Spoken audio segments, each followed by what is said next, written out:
Hello everyone, welcome to Talk Pro. This is Mazda 3 and it's misfiring. Customer came, he said take long time to start and misfiring on idle.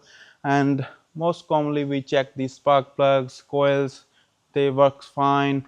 And I put a scanner on it and there is no code, no any fault code, no any missing any symptom of missing, any cylinder is misfiring, nothing. Then I decide to check the live data. When I check the live data, the easier readings, there is nothing, there is zero.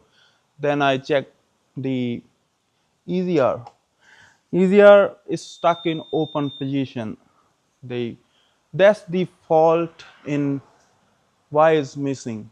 That's why missing, because easier in the open position, and we started is open position, the vacuum is leaking, that's why it's missing. And I clean up and put it back, that runs fine perfectly.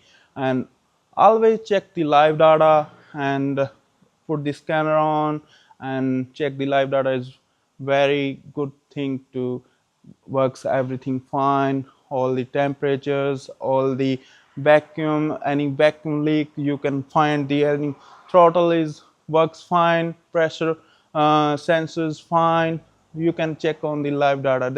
That's good thing to, if you are learning mechanic tips, you uh, use to use the live data. Thank you.